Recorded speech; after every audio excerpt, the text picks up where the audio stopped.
SBA Publications.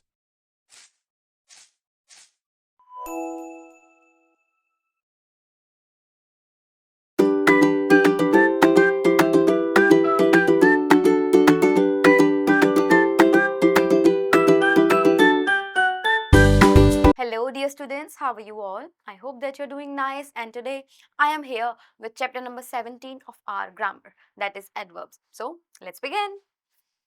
An adverb. An adverb is a word which adds to the meaning of a verb. Okay, a word that adds to the meaning of a verb. An adjective or another adverb. Okay, it adds to the meaning of a verb, adjective, and adverb.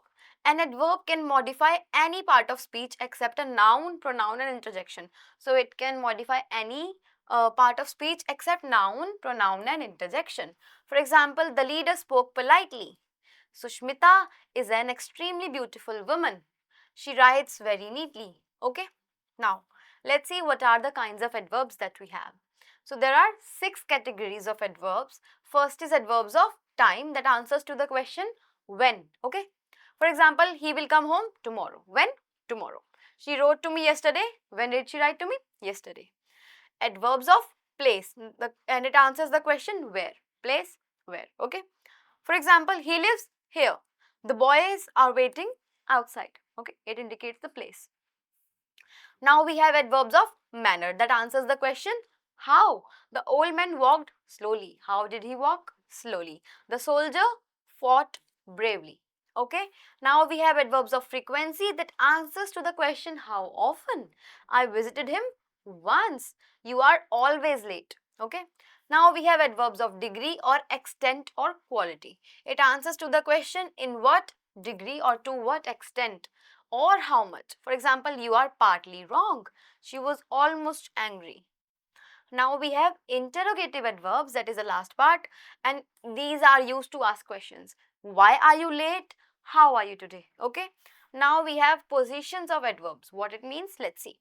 Learn the following rules regarding the correct position of an adverb.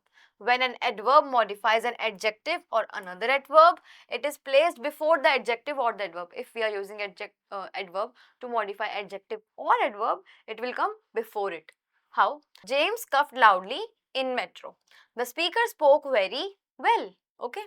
Now we have adverbs of time, such as always, ever, after, seldom, never, sometimes, etc. They are placed before the verb. Gandhi always spoke the truth. Nothing ever happens by chance. Now we have adverbs of manner and place, that are placed after the verb if the verb is intransitive. The sun shines everywhere. She behaved foolishly. Okay. Now we have the adverbs. Uh, we have Now, when the verb is transitive, the adverb follows the object. When we are using transitive verb, adverb will follow the object.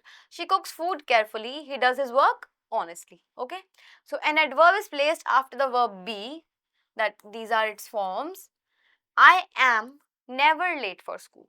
She is always cheerful. An adverb is placed after first auxiliary verb. It is also placed after first auxiliary verb. Mayank has never been to this place. Students should always respect their teachers. The adverb enough is always placed after the word it modifies. How? She is wise enough to understand this. Shalini is clever enough to befool you. Now, we have correct uses of some adverbs, that is much and very.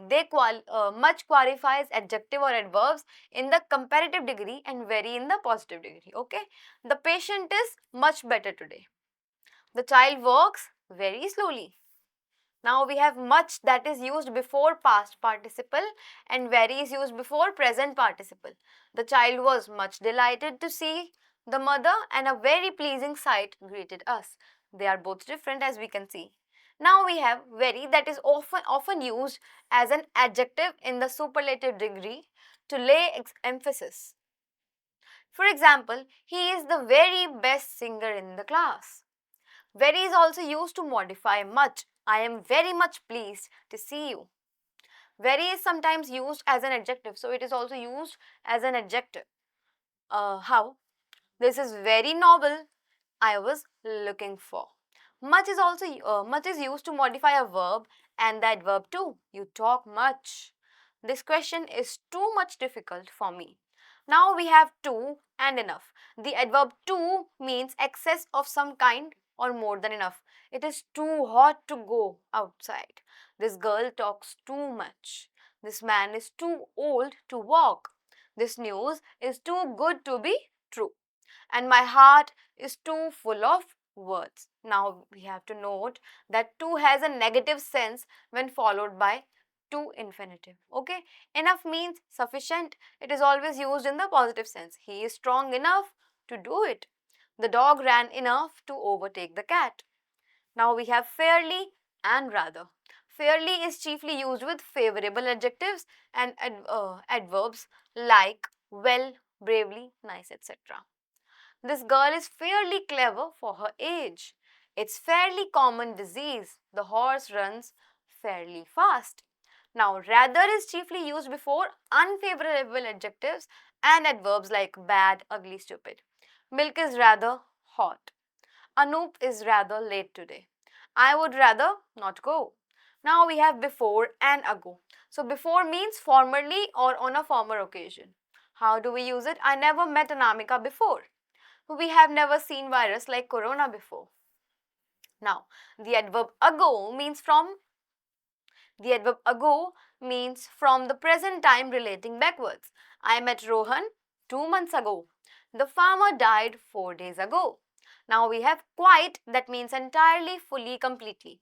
And it does not mean very. It does not mean very. I am quite right. The disease is quite dangerous.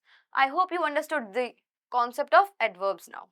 Now students, we are done with our chapter and we have this exercise that you have to do by yourself. I hope you will be able to do it well as the chapter was not that hard. I will see you soon with another chapter of your grammar. Till then, keep on practicing. Bye-bye.